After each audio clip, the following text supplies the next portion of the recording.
Good morning বন্ধুরা। এই দেখো এটা কি বলো তো, এটা হচ্ছে নিম পাতা ভাজা। কে কে খেতে ভালোবাসো? এটা আমি ভেজেছি। এই দেখো কালকে ভেজেছিলাম। এই যে আলু ভাতে দিয়ে মাখতে খুব ভালো লাগে, আর খেতে তো অসাধারণ লাগে। আমার তো খুব ভালো লাগে। তোমাদের কার কার ভালো লাগে কমেন্টে জানিও।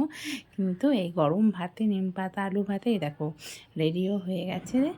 অসাধারণ লাগে। নিম পাতাটা এই সময় ভীষণ ওঠে, খাওয়াও ভালো, বিভিন্ন অসুখ বিসুখের হাত থেকে বাঁচায়। আর করে নিয়েছিলাম গতকালকে ডাঁটা দিয়ে আলু দিয়ে মাছ দিয়ে ঝোল।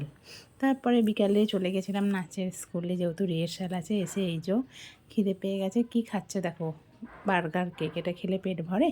তারপরে একটু পড়তে বসিয়েছিলাম। এই দেখো আমি তার ভিডিওটা বানিয়েছে। পরীক্ষাও তো এসে যাচ্ছে না, নাচের রিহার্সালের সাথে সাথে ওকে এসে আবার পড়তেও বসতে হবে, কারণ না হলে হবে না। তো প্রায় অনেকটা রাত্রির অবধিই আবার ওকে পড়াতে হলো। তারপরে চলে গেছিলাম। এই দেখো রাতের খাবার বানাতে কালকে করেছিলাম, অনেক দিন থেকেই বলছিল। কালকে করেছিলাম পরোটা। তো দেখে নাও, ওই পরোটা ভাজারই কিছুটা অংশ দেখাচ্ছে। আমি তো এভাবেই ভাজি একসাথে 3-4টে নিয়ে, কারণ এমনিও দেরি হয়ে যায় পড়াতে বসে, আর তাড়াতাড়ি হয়েও যায় এইভাবে বেলে নিয়ে। তো তোমরা দেখো কেমনভাবে বানালাম। আর তেলটাও একটু কম লাগে এতে, একটা একটা করে ভাজলে অনেকটা বেশি তেল লাগে।